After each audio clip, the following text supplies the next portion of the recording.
Bonjour à tous et bienvenue. Je m'appelle Mélissa et ici je partage des récits vrais, touchants et pleins de leçons de vie. Aujourd'hui, je vais vous raconter l'histoire bouleversante de Lamia, une femme forte dont le destin a été marqué par la jalousie et la trahison. Cette histoire est un puissant rappel. Soyez prudents et protégez ce que vous avez construit. Abonnez-vous pour ne rien manquer et laissez-vous emporter par ce récit captivant.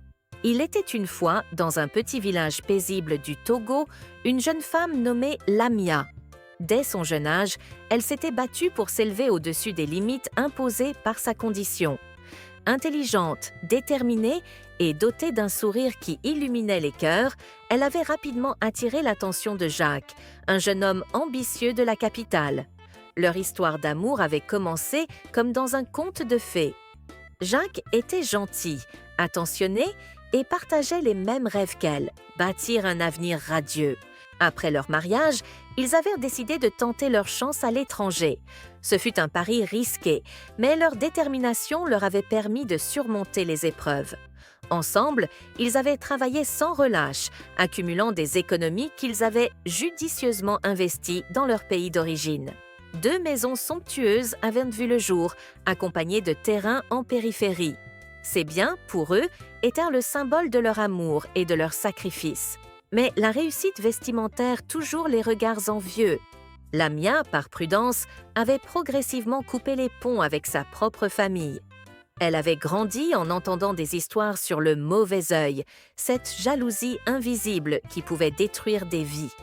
Elle pensait qu'en s'éloignant de ses racines, elle protégeait son bonheur.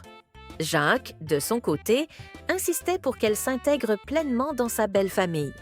Lamia, toujours bienveillante, s'efforçait d'être une belle-fille exemplaire. Elle offrait des cadeaux à chaque visite, envoyait de l'argent pour les fêtes et prenait soin de rappeler à Jacques de soutenir financièrement ses frères et sœurs. Pourtant, malgré ses efforts, elle sentait parfois une froideur dans leurs regards. Une remarque ici, un soupir là. Mais Jacques la rassurait toujours. « Ne fais pas attention, mon amour. Ce sont des choses normales. Il t'aime, mais il ne le montre pas toujours. » Lamia voulait y croire, mais ce qu'elle ne savait pas, c'est qu'en coulisses, des complots se tramaient.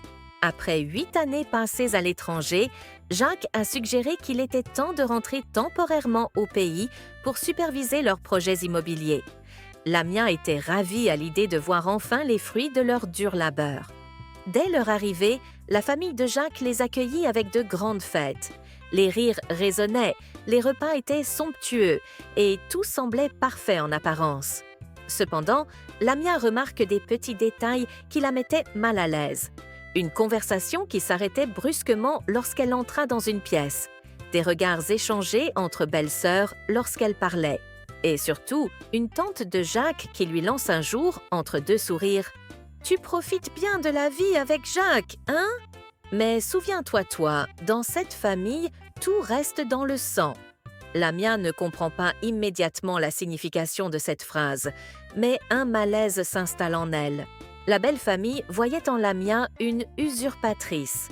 Pour eux, elle n'était qu'une étrangère venue profiter des richesses de Jacques. « Tout ce qu'il possède, c'est grâce à elle, » murmurait-il. « Et si elle disparaît, tout reviendra à Jacques, et Jacques, c'est notre chanté. » C'est ainsi que le plan fut élaboré. Un complot froid, méthodique, visant à écarter Lamia définitivement. Un soir, lors d'un dîner organisé en l'honneur de leur retour, une des belles-sœurs se porte volontaire pour préparer le repas. Lamia, toujours chaleureuse, complimenta les plats. Elle ignore que le poison se trouve dans son assiette. Quelques heures après le repas, elle ressent une douleur atroce à l'estomac. Elle s'effondra devant tout le monde. La famille appelle un médecin, mais il était déjà trop tard. Lamia rend son dernier souffle sous les yeux de Jacques, dévasté. La belle famille joua la comédie à la perfection. Ils pleurèrent bruyamment, organisèrent des funérailles grandioses et se montrèrent présents pour soutenir Jacques dans son deuil.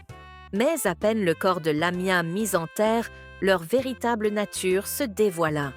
« Maintenant que tout est à toi, Jacques, il faut penser à nous. Nous sommes ta famille, après tout. » Jacques, accablé par la perte de sa femme, se laissa manipuler. Sous la pression, il leur confia la gestion des maisons et des terrains. Peu à peu, les biens que Lamia avait tant chéris tombèrent entre leurs mains. Quelques mois après la mort de Lamia, des rumeurs commencèrent à circuler dans le village. Une servante de la famille confia à une voisine. « Je les ai entendus parler de poison. Ils disaient que c'était le seul moyen de se débarrasser d'elle. » Jacques, apprenant cela, sentit le sol se dérober sous ses pieds. Les pièces du puzzle s'assemblèrent dans son esprit. Les regards suspects, les remarques étranges, il comprit qu'il avait été aveugle, trop confiant envers ceux qu'il appelait sa famille. Rongé par les remords, il tenta de récupérer les biens de Lamia, mais il était déjà trop tard. La belle famille avait tout délabré. Cette histoire tragique reste gravée dans les mémoires. Lamia, par son amour et sa générosité, avait cru qu'elle pouvait surmonter les jalousies et les calculs. Mais elle avait sous-estimé la profondeur de la cupidité humaine. À celles et ceux qui écoutent cette histoire, retenez ceci, soyez prudents, surtout dans vos relations avec les familles par alliance. Ne vous laissez jamais aveugler par des apparences. Même les sourires les plus sincères peuvent cacher des intentions sombres. Et surtout, protégez ce que vous bâtissez. Le monde est rempli de loups déguisés en brebis.